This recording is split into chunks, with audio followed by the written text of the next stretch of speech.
하나님 말씀 느헤미야 10장과 11장 말씀입니다.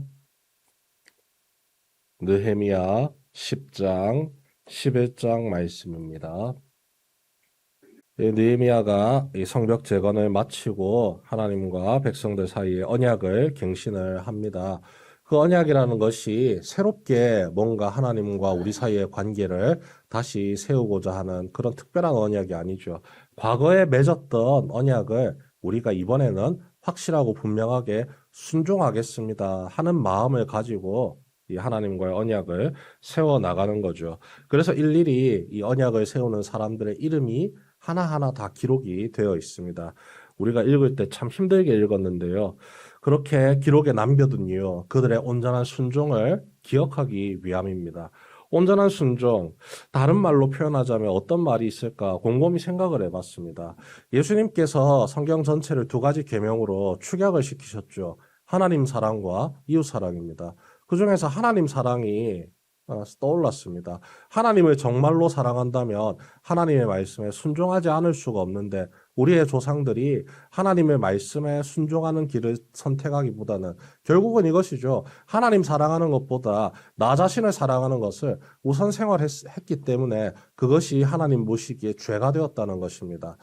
나를 먼저 생각하는 것, 죄를 가진 인간이라면 누구나 그 생각 다 가지고 있습니다. 내가 좋아하는 건 먹고 싶고, 내가 피곤하면 자고 싶고, 내가 우울할 때 즐겁게 살고 싶고, 모든 것이 나 중심으로 돌아갑니다. 특히 오늘날 같은 경우는 나를 중심으로 세상이 돌아간다고 여기는 거 너무나도 당연하고 자연스럽게 여깁니다. 하지만 그렇지가 않죠. 나 중심으로 세상이 결코 돌아가지 않습니다. 모든 사람들이 함께 어우러져 살아가야 하는 것이고 그 모든 세상이 흘러가는 섭리의 중심에는 언제나 하나님이 계셨다는 것이죠. 그 하나님 없이는 우리는 단 한순간도 제대로 된 삶을 온전히 살아갈 수 없었음을 결국은 이 언약 갱신의 장면을 통해서 분명하게 알려주고 있다는 겁니다. 하나님 앞에서 언약을 갱신할 때 그들이 가장 먼저 꺼내들었던 이야기가 무엇이냐? 우리가 하나님께 온전히 순종하겠습니다. 남녀노소, 빈부, 귀천을 가리지 않고 하나님의 말씀을 듣고 깨달을 수 있는 모든 사람들은 하나님의 백성이라는 사실을 우리가 마음속에 먼저 심어두고 이 모든 언약에 대해서 움직이겠습니다. 결단을 내리는 것이죠. 모든 삶의 기준이 하나님께 있습니다. 하나님이 우리에게 주신 율례와 법도를 따라 우리가 다시 삶을 시작하겠습니다. 그 첫 번째 삶의 형태로 우리가 지금 내 기분에 좋게, 내 편의에 맞게, 내가 원하는 바를 따라 결혼하고 관계를 맺었던 그 이방인들과의 관계를 다 끊어내겠습니다. 이방인들과의 관계에 대해서 이 이스라엘 백성들이 왜 그들의 문화를 따라갔느냐, 왜 그들과 관계를 맺었느냐, 하나님과 관계를 맺는 것이 그다지 자신들의 마음에 들지 않았기 때문입니다. 마음에 채워주는 만족을 느끼지 못했었고, 이방인들이 가지고 온 문화, 그들이 살아가는 삶의 형태와 습성들, 그것이 자극이 되고 기분을 좋게 만들었기 때문에 그들에게 나아갔다는 겁니다.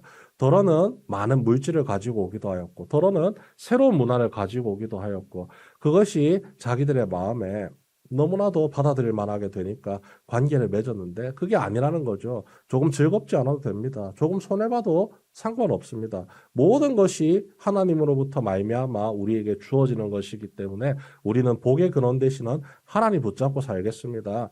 지금까지 맺어왔던 모든 이방인들과의 관계 철저히 끊겠습니다. 그 이방인들이 가지고 온 문화, 가지고 있는 습성들, 아무리 매력적이고 내 마음에 보기에 좋다 할지라도 그것이 하나님과의 관계를 방해하는 것이라면 우리가 철저히 끊어내겠습니다. 하나님이 내 삶의 중심이십니다. 하나님을 정말로 사랑하겠습니다는 그 결단이 남겨지는 것이죠. 그리고 그 다음으로 쭉 이어지는 것이 하나님 사랑과 더불어서 이웃 사랑에 해당하는 부분입니다. 우리가 하나님의 성전에 대해서 예물을 함부로 빼먹지 않겠습니다. 하나님에 대한 사랑을 끝까지 지키겠습니다. 내 형편과 상황에 따라서 하나님을 이리저리 저울질하는 것이 아니라 내 형편과 상황을 초월하여서 하나님께 온전한 예배를 드리고 하나님께 마음을 쏟겠습니다. 그 마음으로 말미암아 레위인들도 섬기고 제사장들도 챙기고 우리 주변의 이웃들도 함께 섬기겠습니다. 오죽했으면 이런 표현이 있잖아요. 레위인들이 밭으로 자꾸 도망을 갑니다. 왜 도망을 가느냐? 사람들이 이 율법에 정한 대로 자신들을 섬겨줘요. 그 11조를 줘야 되는데 안 주니까 먹고 살 길이 없어서 너무 답답하고 힘들어서 하나님께 모든 삶을 집중해야 되는 레위인들조차도 먹고 사는 길이 답답해서 자기의 밭으로 도망치더라는 겁니다. 그런 불상사가 두 번 다시 생기지 않도록 우리가 우리의 이웃을 챙기겠습니다. 결단을 하는 것이죠. 그 레위인들만 챙기는 것이 아닙니다. 안식일이 있고 안식년이 있습니다. 그 쉬어야 되는 그 절기 때에는 우리가 철저하게 쉬겠습니다. 단순하게 쉬는 것이 아니죠. 쉬는 과정을 통해서 상대방을 이해하고 확인하겠다는 겁니다. 안식년 그리고 희년이 돌아올 때마다 우리가 모든 것을 손에서 내려놓겠습니다. 붙잡으려고 했던 그 욕심을 내려놓고 함께 어우러져 살아갈 수 있는 길을 열어주신 그 하나님의 뜻에 온전히 순종하여서 공동체를 세워나가겠습니다. 그 공동체가 어떤 공동체냐? 하나님이 우리에게 살아갈 수 있게 만들어주신 나를 보호하기 위해서 내가 살아갈 수 있도록 하기 위해서 만들어주신 그 거룩한 공동체를 온전히 지켜나가겠습니다. 결국은 이런 것이죠. 하나님이 내게 주신 복의 은혜를 따라 그 복을 온전히 지키기 위해서 하나님께 순종하겠습니다. 하나님과 동행하겠습니다. 어설픈 욕심 때문에 그 하나님이 만들어 두신 그 복의 근원을 내가 해치지 않겠습니다. 무너뜨리지 않겠습니다. 결단하는 것이죠. 시작이 반입니다. 그 시작조차 하지 않기 때문에 사람들의 삶이 하나님께 온전히 나아가지 못하는 것이죠. 하지만 시작했으면, 시작을 먼저 하기 시작하면 그 마음의 뜻을 따라서 삶이 조금씩 조금씩 움직여지기 시작합니다. 하지만 단번에 바뀌지는 않죠. 사람의 삶이라는 것이 굉장히 고집스럽습니다. 익숙했던 거 놓는 거 결코 쉽지 않습니다. 지금까지 당연하게 해왔던 것들 하루아침에 바뀌지 않습니다. 그래서 언약을 세우는 겁니다. 이름까지 새겨놓는 겁니다. 내가 하나님 앞에서 하나님께 순종하는 삶으로 변화되기 위해서 하나님의 도와주시니 내가 몸부림치겠습니다. 설령 내가 조금 삐뚤어져 간다 할지라도 하나님 나를 붙들어 주십시오. 내가 다시 하나님께로 돌이킬 수 있도록 나를 끝까지 지키시고 인도해 주십시오. 그 믿음의 결단을 담은 것이 바로 이 언약의 인봉입니다. 이렇게 하나님 앞에서 자신의 삶을 온전히 내어드리길 소망하는 마음으로 그 간절함이 담겨 있는 그 언약의 인봉. 우리도 하나님 앞에서 매일의 삶을 든든하게 세워나가는 가운데 있습니다. 우리가 기도하면서 그냥 하나님 우리의 필요한 것들 채워주십시오. 이런 식으로 기도하지 않습니다.